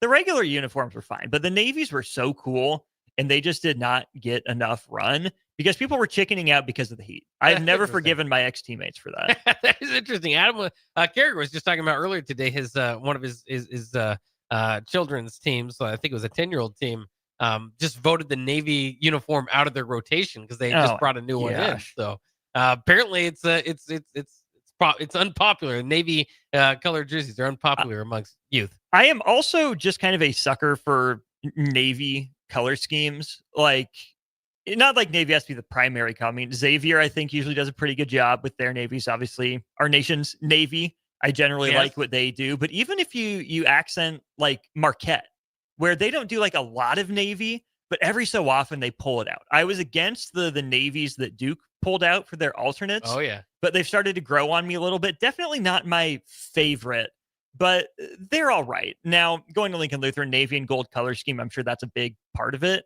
But it might be scandalous to Husker fans to say, but honestly, if I could pick a color scheme, almost regardless, I'm going Navy and gold. Okay, yeah, that's a pretty good color scheme. That's no wonder why you like the Navy football team and our Navy's uniforms and what they wear. Well, my grandfather did serve as well, so whether or not I like the uniforms, I would probably pull in for them. But well, fair enough. What have you made about this whole alternate uniform debate? And more importantly, is that again, Matt Rule is talking about how his players talk to him every day about it. I didn't know. I mean, since 2012, Nebraska debuted the big N right on the front of their jersey. I think that was the first alternate. They had done throwbacks before. I think that was their first alternate jersey. And for the most part, Nebraska's had one a year since then. They didn't do one last year, but apparently there's still a lot of talk around that in the locker room. Does that surprise you? Do you think this was a fad that might go away? I guess that's just to me. It's just been around long enough that I'm not overly excited about it. It's almost become part of the off-season tradition of just looking forward to the day that they release it and having people complain about it. Yeah, it's merchandising, right? It's branding. It's an opportunity there. So I'm not shocked it hasn't gone away, especially because you saw, Oregon really kind of kickstart that trend. Maybe they weren't the first one, but they did it best and they did it most. The reason you can know it's not going away is because once college football started doing it, not long after that, guess what? Here comes college basketball with some really, really atrocious ones in the early going. I remember the Adidas collection for the teams that made the NCAA tournament or something. Oh, they were atrocious uniforms, but that did not stop them. And then you go from that into pro leagues, right? You get Color Rush Thursdays in the NFL on Thursday nights quite a bit. You get the NBA City Connect kind of uniforms, the city editions, the statement editions. MLB then gets to the City Connects is what I meant to say. So college football, I'm going to give credit for starting this. College basketball, since it's the same companies, picked up, and then the NBA said, hey, look, there's money out there. Let's get some of that. And good on them. They sure did. Yeah, absolutely. So it is interesting because I was also talking with Adam about the dynamics behind, like, would you be excited in an NFL locker room compared to a college football locker room? And he kind of thinks it's more about kind of position on the team and contract and stuff like that. So those little things maybe aren't as exciting or, as talkative in an NFL locker room. But so it is interesting to kind of see the reaction to that. And then, of course, the older crowd, not all of them, but some of the older crowd that's just refuses to wear black to be a part of the blackout. And that was my concern about the whole thing, is only that Nebraska's tried it before and it doesn't generally work all that well. Like it's peppered black and red, and that it just kind of breaks up the sea of red rather than a blackout. There's a simple fix to this that the athletic department won't like. Drop some coin on t-shirts. There you go. You don't have to do it for all 86,000 if you don't want to. But if you're going to be on TV, if you're in the lower bowl, black t-shirts on the seats. There you go. Come up with an alternate band uniform for all I care, right? If you want them to fit in instead of stand out, maybe keep the band. I don't know. That's for them to decide, not me. But you would think it would be doable for them now that they know this is happening. You got a couple months to get on ordering black t-shirts, red print on them with whatever you want to say. Maybe it's just a big red N. Maybe there's other branding on it. I don't know. But the only way this is going to work is, number one, you probably got to get shirts for a few years. And number two, if you continue to do this year after year, that people understand that the first home game in November, regardless of who it's against, is going to be the blackout game for Nebraska. You can't have new traditions, right? You can't have new old traditions, whatever you want to say. It doesn't work that way. If you want this to be a thing, you have to do it year after year. Keep it in the same general place on the calendar. Don't make it, first home game in November versus last home game in September versus, here's our homecoming game we're doing blackout for this year. I would say as you're starting this tradition, pick a date or as close as you can on the calendar, adhere to it as much as you possibly can. And for the first 3 to 5 years, you're probably going to have to help the fans out because this is a big departure from the sea of red that, Memorial Stadium's crowd has, been come to known as. Yeah. I think there's going to be a lot of work to be done. We'll see what it looks like. Not a bad idea to kind of throw those shirts out there, but we'll see if they do it. One last question about it, because again, I'm kind of just going by question because I'm generally interested in how people perceive this. Not just again the alternate uniforms, but the reaction to it. Are you one that's frustrated that it's USC? That it's a traditional two blue blood programs? You'd like to just see those. It's USC's first game as a Big Ten opponent inside Memorial Stadium. I've been upset about this in the past about certain games where not Nebraska necessarily, but I'm kind of envisioning what I'm going to watch on TV, and then I turn it on and it's just it's not the traditional look. Is that something that bothers you? It does for now. And the example that I keep going back to is Penn State and its whiteout, right? Penn State usually picks its biggest home game. So this week it's early against Oregon. I think week 3, week 4 in the first month and change of the season. That's fine because Penn State fans know what they're doing.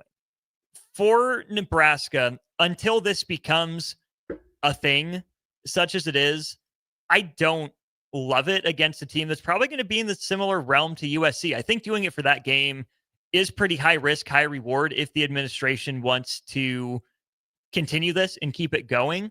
Because if Nebraska beats USC, it's going to go over so well. Oh my gosh, Nebraska's finally on the board against USC. I think it'd be the first win in program history against the Trojans. So that'd be not nothing. That'd be something, no matter how good Nebraska or USC are, to get that bit of history off your back.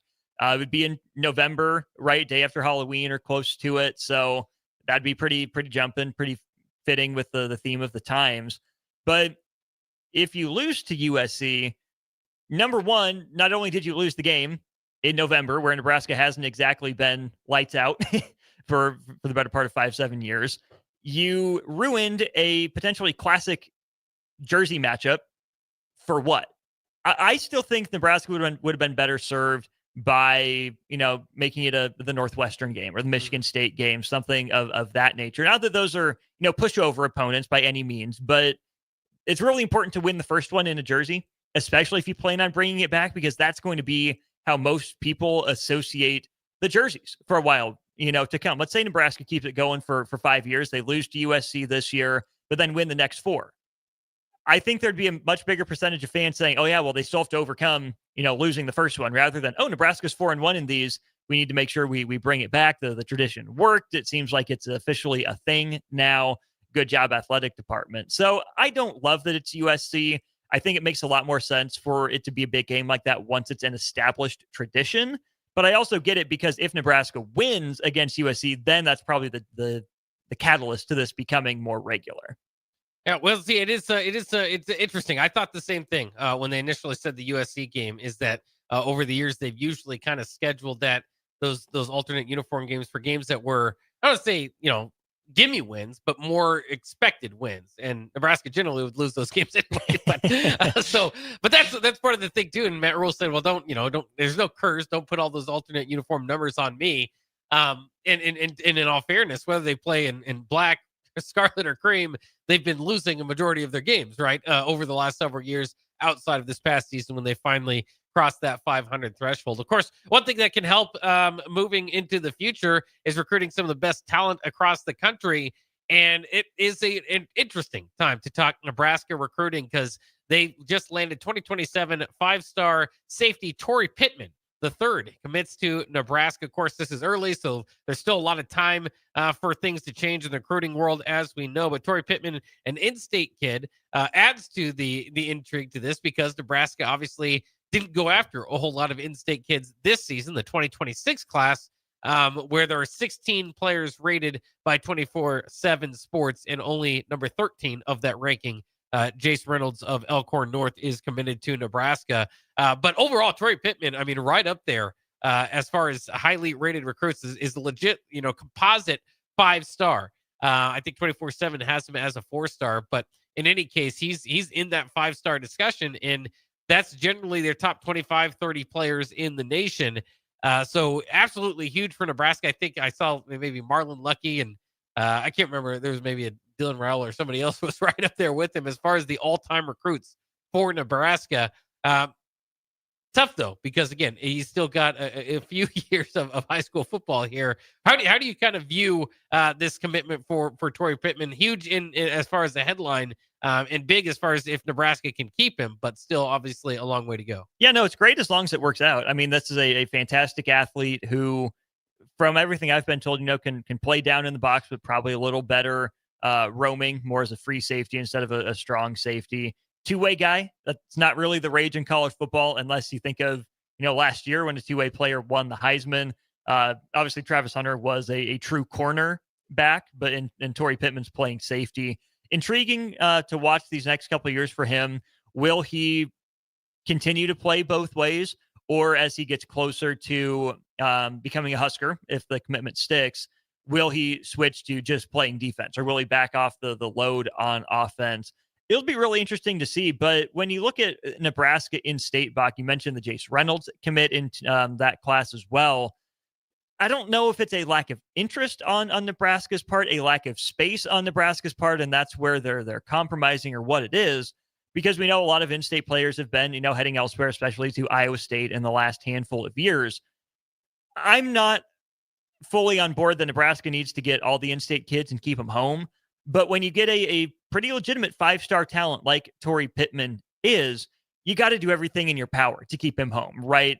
Xavier Watts wasn't a safety coming out of Omaha Burke, made the switch when he got to Notre Dame, but you don't want to miss out on the next one of him, right? In the finalist discussion for various trophies on the defensive side of the ball, culture changer, tone setter for the Fighting Irish, who finished runner-up in the college football playoffs last year.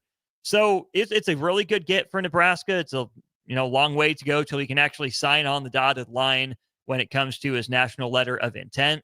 But you got to start somewhere, right? And at least picking up the verbal commitment, that's a pretty good sign for Nebraska. I think I like the commit. Yeah, it's a huge deal for Nebraska, and it was great kind of over the weekend for an offseason, or excuse me, an offseason story, but over the weekend type of story that I want to make sure didn't get overlooked. But as we kind of circle in again closer on this year, and Adam kind of asked me this earlier, they have 12 commits with the 2026 class, still ranked 72nd among teams according to 24/7. Does that concern you? Because I feel like sometimes we can kind of cherry pick our stats. Obviously, these recruiting rankings are far from exact science, and the class size of only having 12 factors in here. But when I was asked that earlier, I kind of have trouble saying, completely. It's not the most troubling thing to me, but at the same time, it's like, I can't really cherry pick what I think is important when what's not based on how it's doing for my team. Yeah, 72nd's not a great look next to Nebraska's name. No, it's really not. And I think more than anything, that is just due to the class size. Because you think about Danny Odom, that's a pretty well-respected guy. That's a top 100 guy nationally, a defensive back that Nebraska got to commit in late June. Claude Puma, that's a 4-star guy. And then it's a bunch of 3-stars from there on. Sorensen at tight end, Nayland Scott at wide receiver. I think Nebraska flipped him. Leon Noyle, an interior offensive lineman. There's not a bunch of, super low rated guys. The lowest prospect rating that I can see, at least according to 24/7, is 85 for Nebraska. So, mid-ish level 3 stars before you start getting up into the low 4-star in Puma and the mid 4-star in Dan Yodom. So much of it is quantity or quality. You can have a pretty highly rated class if you have, 2 or 3 legitimate 5-star dudes at the top and then fill it out with depth. Or you can have a highly rated class if you get 1 or 2 of those guys, 3 or 4 4-stars, and then fill out the rest with 3 stars. So, of course, it's all subjective. It's recruiting rankings. The 72 is, I think, more sticker shock. It's something Husker fans might have to get used to, though, because I think the days of signing a bunch of 25-player classes is probably going to go away. Nebraska doesn't have a lot of juniors and seniors right now. Nebraska will end up replacing more out of the transfer portal than it does out of high school recruiting, which I think is still, at the end of the day, the lifeblood of any program. It's not that it's less important. I do think Nebraska and many other schools feel they have to be a little bit pickier with their offers just in case of the transfer portal, and because they know that, once this crop of designated student athletes graduates, you can't designate players every year. You can't carry, 150 in spring, designate them by the fall and say, oh yeah, here's 45 extra players just hanging around. Eventually you'll have to get down to 105. And right now we see Nebraska going through that process with a smaller recruiting class in terms of the number of people committed for next year. So no, you don't like number 72, but we shouldn't also be that surprised by it, just given the way college athletics is moving and where Nebraska's roster is at.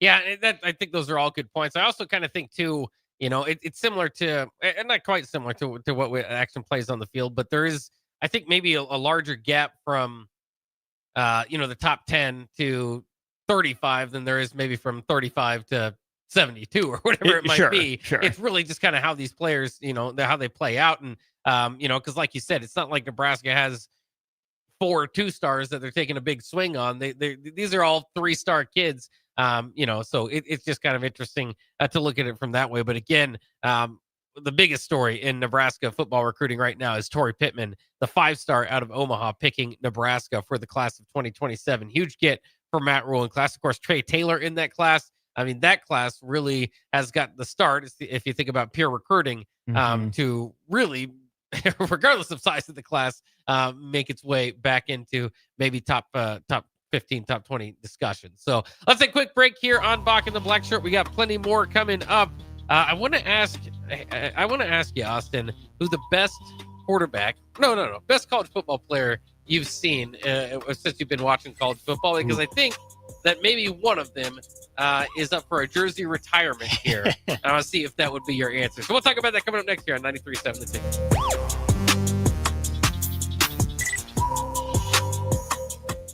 Western Sand and Gravel is hiring for a variety of positions at their sand and gravel plants near Ashland. Apply today and receive a $2,500 hiring bonus. Available positions include plant operators, dredge operators, and shop service technicians. They offer great pay, health benefits, 401k, a wellness program, paid holidays, and paid time off. No matter your experience level, on-the-job training is available to help you build a rewarding career with Western Sand and Gravel. Start your career today. Visit westernsand.com.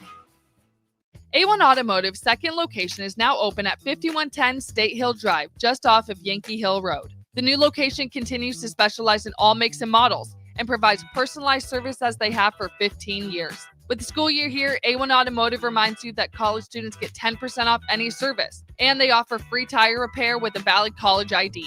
Schedule your appointment today at a1autolincoln.com and visit their new location in South Lincoln at 5110 State Hill Drive or downtown at 11th and L.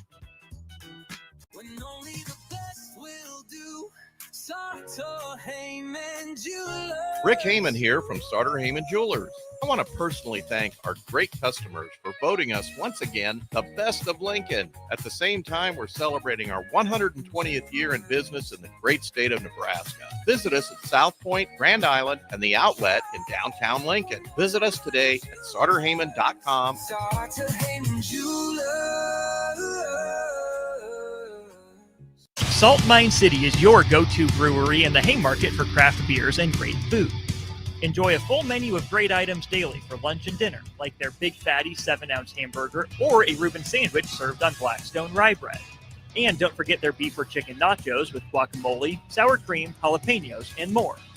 Wash it down with one of their 12 beers on tap, including the popular Single Axle Light American Lager. Salt Mine City, now open 2 p.m. Monday through Thursday and 11 a.m. Friday through Sunday at 8th and R. When you were a kid, clubs were cool. Robotics club and space club and stuff like that. But what do adults get? Book clubs and quilting clubs? Nah, forget that. How about margarita clubs and old-fashioned clubs? Get to Upside Bar and Lounge for the best clubs in town. Try all 10 varieties of Upside margaritas or old fashions and take home a free souvenir glass. Grab the whole crew and pair it with taco night on Mondays or whiskey Wednesdays. Upside Bar and Lounge at 29th and Pine Lake. When it comes to concrete, Stevens & Smith Construction doesn't stall. They go for the takedown. As Nebraska's full-service concrete contractor, they stay in bounds, hold inside position, and never forfeit quality. Whether it's foundations, flatwork, or concrete coatings, they elevate performance and pin down results that win every time. Stevens & Smith Construction is a proud sponsor of Takedown Tuesdays on 93.7 The Ticket. Because when it's time to wrestle with concrete, Stevens & Smith Construction slams expectations. Ryan, with all this red and all these people around, I'm still not seeing the tailgate. Todd Spidell, former body shop owner, terrible driver. We're getting close. Now, did you know with 3 locations in Lincoln and hundreds of years of combined technician experience, we can get Husker fans back on the road even quicker and safer after their tailgate mishaps? Oh, Todd, turn left right here. Left or right? Left, right here. Right? Well, you wait for the tow truck. I'm getting a hot dog. Well, I guess while I'm waiting. All right, most recommended Eustace Body Shop. Woohoo! Dude, you should be on American Idol. You really think so? No. Accidents happen, even to Husker fans. If it happens to you, call Eustace Body Shop, where our customers send their friends. The most recommended Eustace Body Shop. That's who we are. Hey Husker Nation, this is Todd Euler, 2-time national champion, here to talk to you about Window World Lincoln. At Window World, we specialize in replacement windows, doors, siding, and roofing. Whether you're looking to enhance the beauty of your home or increase its energy efficiency, we've got you covered. And here's the best part. We offer the best for less. Our team is dedicated to providing top quality products and exceptional service at affordable prices. We want to earn your business and make your home improvement dreams a reality. So why wait? Contact Window World Lincoln today at 464-7313 or visit our website at WindowWorldLincoln.com. Window World Lincoln, where quality meets affordability. The trip of the summer is coming. Collective Soul. Live. Summer Unity Tour 2025, August 21st, Pinewood Bowl Theater in Lincoln's Pioneers Park with Our Lady Peace. Tickets on sale now at Ticketmaster.com. Collective Soul, live, Our Lady Peace, together. Hi, Sean Callahan here of HuskerOnline.com, inviting you to join us here on 93.7 The Ticket every Saturday morning now in our new time. We're on from 8 to 9 with the weekly Husker Online radio show. We'll give you the latest in recruiting. We'll talk about what's going on with both football, basketball, and we'll probably share a few stories from the inside. It's every Saturday morning right here on 93.7 The Ticket. It's the Husker Online radio show from 8 to 9 a.m. You're listening to Bock and the Blackshirt, on air and online at theticketfm.com.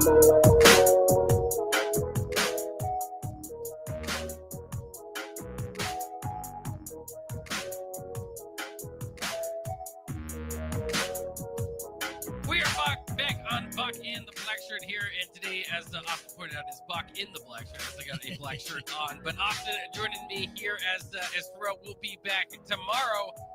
We did hear today from a few Husker coaches, including Coach John Butler. We'll save a little bit of that, little sneak preview for maybe the show coming up next.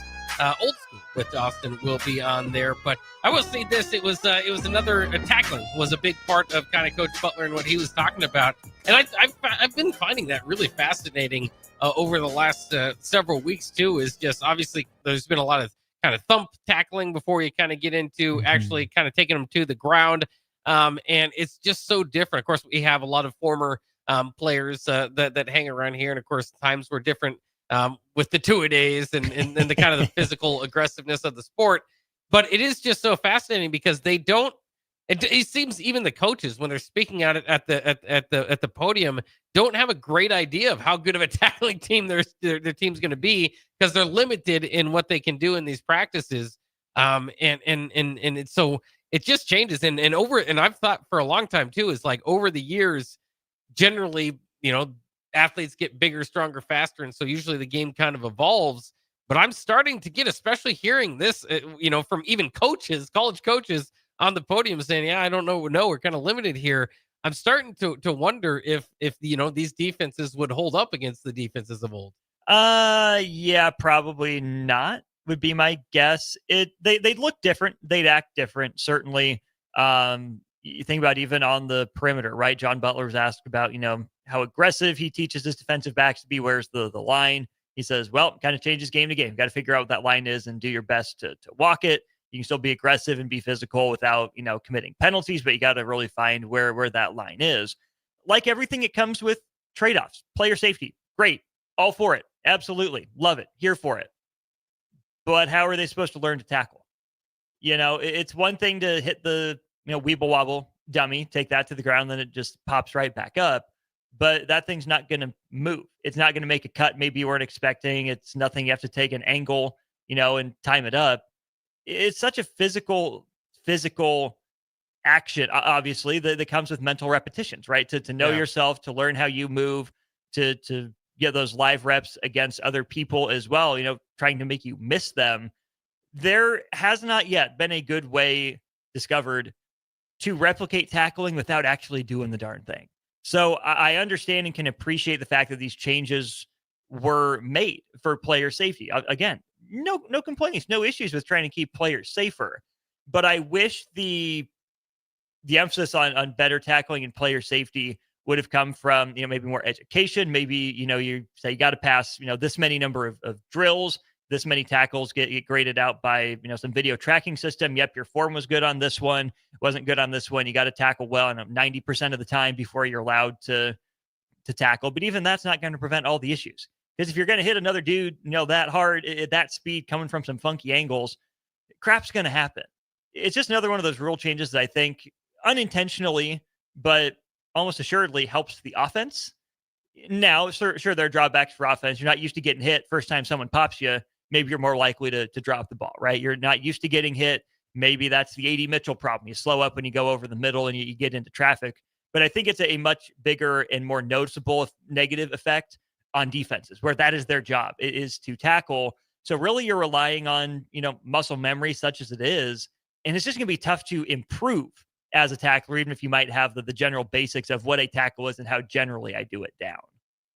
But it's interesting too. I think Nebraska is, because when we talk about it too, obviously you're thinking about Nebraska and how it kind of affects them.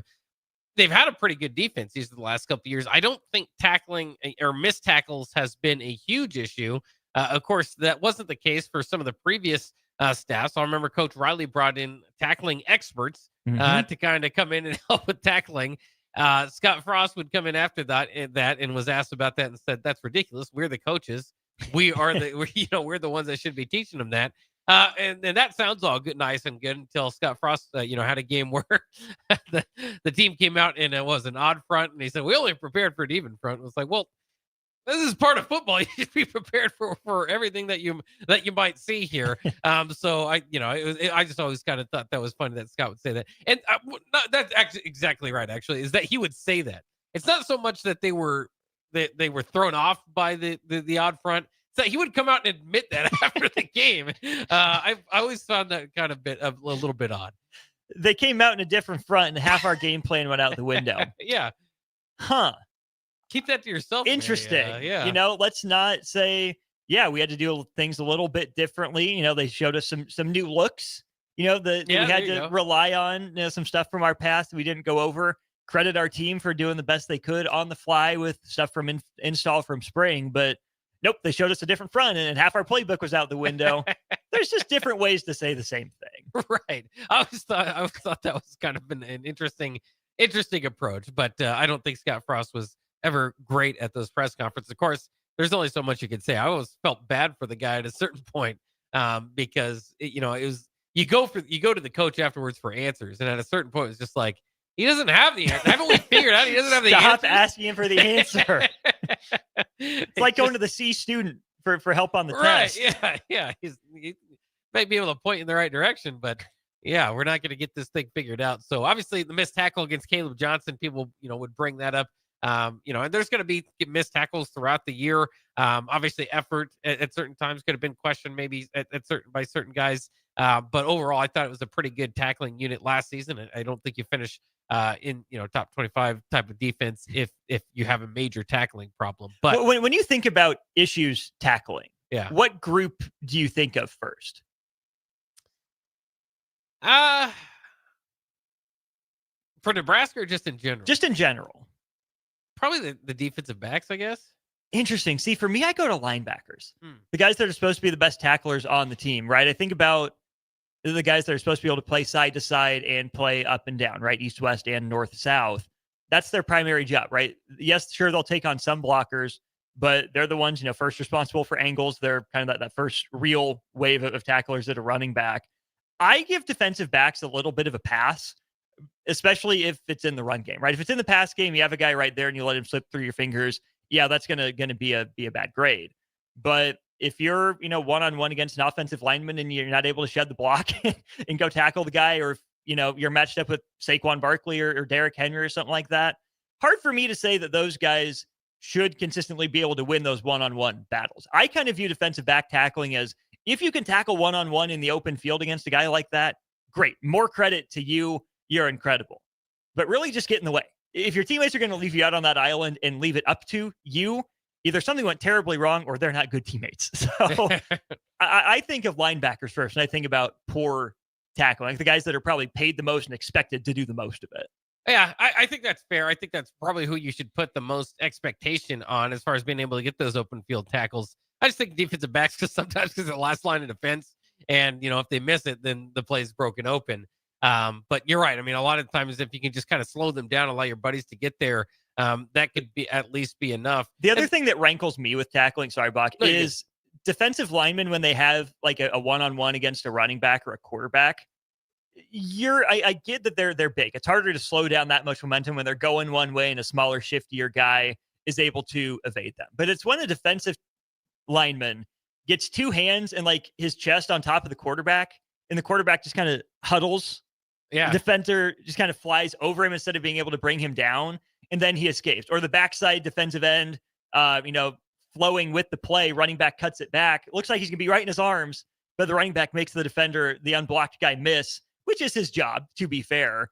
Those just always don't sit well with me. Like, you had him right there. You're that much bigger. Yeah. Simple physics says you should be able to just boop, and down he goes. But I guess that's not true. Well, and too, the defensive linemen, I don't necessarily point them out too, is because they get a lot of flack sometimes for like, oh, they're just trying to arm tackle. That's all they have. At times can happen, but yeah, they're being like pushed around by a big old offensive lineman, and all they can do is stick out an arm. So again, sometimes it's not the best form tackle, but sometimes if you can just hold the guy up and wait for your buddies to get there, that could be a big help for him. So we'll see. Again, I don't know how big of a problem tackling was in the last couple of years. Again, there's always, it's football, long season. You can always point out a few plays here and there, but hopefully that does not become a huge point of discussion as we get into the season. I asked you earlier, Austin, we've got a Heisman winning quarterback here. We're about to get his jersey retired. Who's the best? I'll just go ahead and say it's Cam Newton from Auburn. The retirement ceremony, by the way, will be when they play against Georgia. That will be kind of interesting. Only Pat Sullivan's number 7, Bo Jackson's 34, and Terry Beasley's 88 are retired as of yet. So Cam Newton's number 2 will join that. For what it's worth, no Auburn player has worn number 2 since 2010. So it's been semi-retired all this time. But Cam Newton is widely known as having one of the best college football seasons of all time. Of course, had his NFL success and MVP season with Carolina as well. Actually saw him this past year. He came to Lincoln. That's right. For part of what was a 7-on-7 camp. Yeah, 7-on-7 camp. So that was kind of cool. But a lot of people would say if it's just a single season, that was the most special season they've seen maybe in college football history. What would you say if I say who's the best college football player you've seen since you begin watching?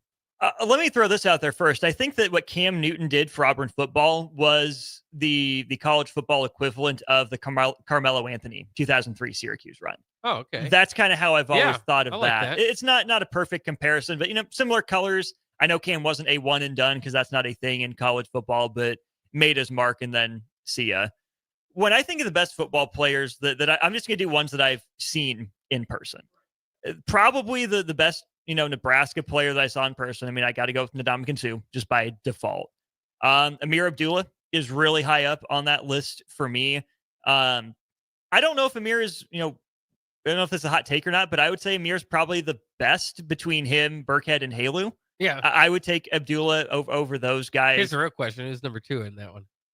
I think Rex. Really? I know he was banged up a little bit. Maybe that's just my personal bias is getting in the way. But I would take Amir, Rex, and then not like, third is bad for Roy Halu by any sense of the imagination. But I'm trying to think about some of those just transcendent seasons. I think the closest thing we've had to that Cam year for Auburn was probably Lamar Jackson's Heisman year.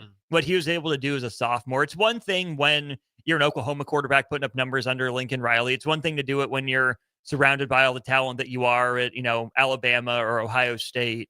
But thinking back on sophomore Lamar Jackson and what he was able to do with his arm, with his legs, I know that Louisville team's record ended up like 9-3, 8-4, somewhere in that range. But that was very similar one-man army kind of stuff from Lamar Jackson. Obviously never saw him in person, but what he did the year he won the Heisman, I think is the best thing this side of Cam Newton. I think that's fair. I think that's a pretty good breakdown. I mean, obviously, there's guys even. I don't think Travis Hunter is going to get into that conversation. He obviously what he did was amazing. Did win the Heisman this past year, but I don't know if it was like I don't know if it was just being an all-time year.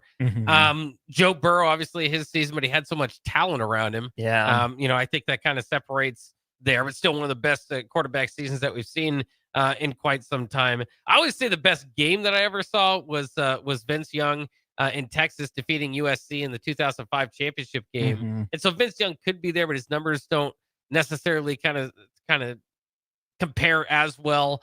And I don't think he was quite the player that Cam Newton was. Cam Newton really might, like you said, he just seemed to kind of carry it on his own. And we've seen Auburn before and since then. They've had their ups and downs. They made it back to a college football championship game under a different coach, but they've really struggled to kind of make their footing. And we'll see what happens with them moving forward this year. I thought Hugh Freeze was a great hire, but it just has not worked out all that well. And now they've got all these different ideas what they're going to do with their coaching staff moving forward. So I don't know. I don't have a whole lot of, and it's weird because when I look at the SEC and I think, okay, really good football programs, and look at that the whole SEC from top to bottom and think, man, that's kind of a gauntlet. You have to look at Auburn and remember that's not a gauntlet right now. That's part of that's kind of part of the break.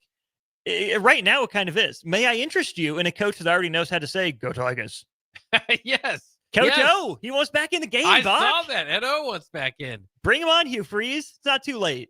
Remember at one time, too, before his run with LSU, that he was considering being a defensive line coach here at Nebraska. Yeah. Obviously, if he returns now, he's elevated himself. He's at the head coaching level. Do you think there would be a heavy heavy interest?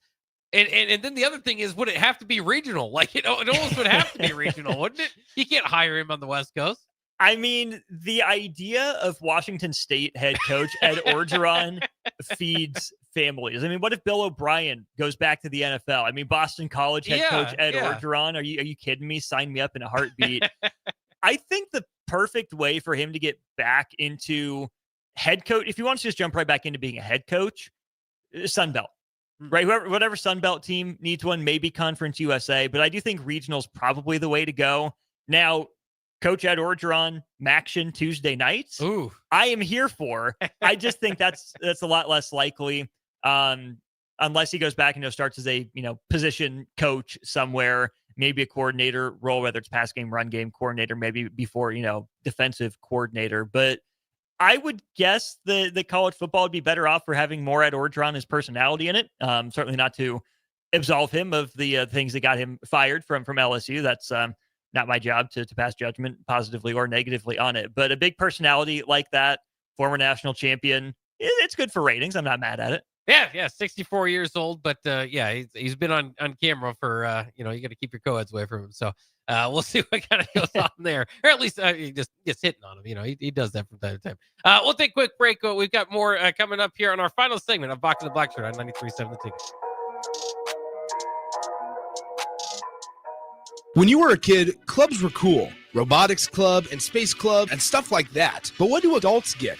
Book clubs and quilting clubs? Nah, forget that. How about margarita clubs and old-fashioned clubs? Get to Upside Bar and Lounge for the best clubs in town. Try all 10 varieties of Upside margaritas or old fashions and take home a free souvenir glass. Grab the whole crew and pair it with taco night on Mondays or whiskey Wednesdays. Upside Bar and Lounge at 29th and Pine Lake.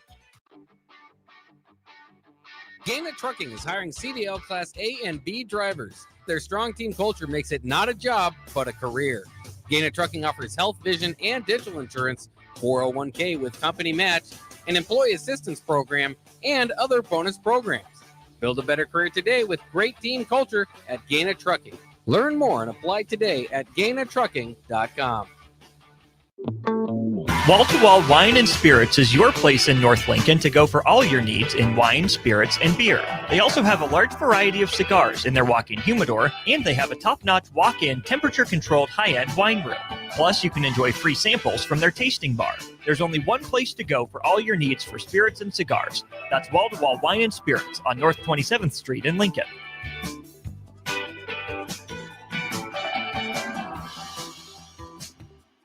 A lot of businesses say they're family focused, but when tough situations in life arise, the business wants anything but your best interests. James Enterprise Incorporated is hiring, and they will always treat their employees like family, just as they do their customers. James Enterprise Incorporated is hiring Class A and B CDL drivers, a shop tech, and a diesel mechanic. If you're looking for a career with a company that goes above and beyond to value you and your family, apply today at jamesenterpriseinc.com or call 402-432-6740. Are you looking to upgrade or improve the garage door on your home? This is Cameron Hall of Doors Plus. At Doors Plus, we guarantee to offer a wide selection of options from 5 leading garage door manufacturers as we deliver a free estimate, exact measurements, and rapid installation with a 3 to 5 week time frame. When you choose Doors Plus for your residential garage door needs, you'll work with our experienced technicians and be ensured that your new door seamlessly complements your home. Give us a call at 402-590-5800 or visit us online at DoorsPlusLLC.com. Doors Plus, garage doors, and more. Attention all Wings fans, Buffalo Wings and Rings has daily specials that will make you want to stop in on all days of the week. Kids eat free on Mondays, and on Tuesdays enjoy 40% off boneless or traditional wings at a price that makes the whole family happy. And come back on Wednesdays for $1.39 chicken tenders all day long. Get to Wings and Rings today, 68th and O, or in Williamsburg Village. Salt Mine City is your go-to brewery in the Haymarket for craft beers and great food. Enjoy a full menu of great items daily for lunch and dinner, like their Big Fatty 7-ounce hamburger or a Reuben sandwich served on Blackstone rye bread. And don't forget their beef or chicken nachos with guacamole, sour cream, jalapenos, and more. Wash it down with one of their 12 beers on tap, including the popular Single Axle Light American Lager. Salt Mine City, now open 2 p.m. Monday through Thursday and 11 a.m. Friday through Sunday at 8th and R. Hi, I'm Casey Oddie, and I'm the Retail Banking Manager at your local Midwest Bank branch on 70th and Pioneers Boulevard. Banking may be my job, but supporting the community is what I care most about. Whether I'm showing up at local events, partnering with schools, or helping people reach financial milestones, I am proud to be a part of what makes Lincoln strong. Let's build something together. Stop by and say hi. Your community, your bank, Midwest Bank. Member FDIC. John Henry's has a brand new membership club to protect your entire home in one program. With a VIP and a deluxe option, we will help you find the plan that best fits your needs. Receive discounts on services and equipment, priority service, complimentary inspections, and so much more. Protect your home's plumbing, heating, cooling, and electrical systems all in one membership. Call John Henry's to learn more. 435-5555. John Henry's Plumbing, Heating and Air. And electrical. 93.7 The Ticket, Fox, KFXL weather. Brought to you by Bryant Air Conditioning, Heating, Electrical, and Plumbing. Your Lincoln forecast for today: showers and storms likely this morning, then mainly sunny skies this afternoon. It'll be hot with a high near 94. Tonight, a chance of showers and storms, the low around 71. And tomorrow, a slight chance of showers and storms, otherwise mainly sunny with a high around 90. I'm meteorologist Kyle Flecker for 93.7 The Ticket and theticketfm.com. Hey, Husker Nation. This is Todd Euler, two-time national champion, here to talk to you about Window World Lincoln. At Window World, we specialize in replacement windows, doors, siding, and roofing. Whether you're looking to enhance the beauty of your home or increase its energy efficiency, we've got you covered. And here's the best part. We offer the best for less. Our team is dedicated to providing top-quality products and exceptional service at affordable prices. We want to earn your business and make your home improvement dreams a reality. So why wait? Contact Window World Lincoln today at 464-7313 or visit our website at windowworldlincoln.com. Window World Lincoln, where quality meets affordability. Ryan, with all this red and all these people around, I'm still not seeing the tailgate. Todd Spidell, former body shop owner, terrible driver. We're getting close. Now, did you know with 3 locations in Lincoln and hundreds of years of combined technician experience, we can get Husker fans back on the road even quicker and safer after their tailgate mishaps? Oh, Todd, turn left right here. Left or right? Left, right here. Right? Well, you wait for the tow truck. I'm getting a hot dog. Well, I guess while I'm waiting. All right! Most recommended! Eustace Body Shop! Woohoo! Dude, you should be on American Idol. You really think so? No. Accidents happen, even to Husker fans. If it happens to you, call Eustace Body Shop, where our customers send their friends. The most recommended Eustace Body Shop. That's who we are. Finally, a good reason to have a smart house. Just say, Alexa, play 93.7 The Ticket, and we'll magically start playing. How's it work? Nobody knows. Don't ask questions. You're listening to Bock the Blackshirt, on air and online at theticketfm.com.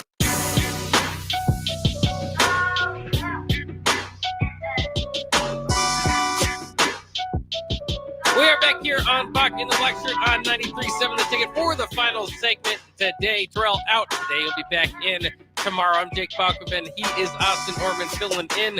Austin, what was the rest of the afternoon look like for you?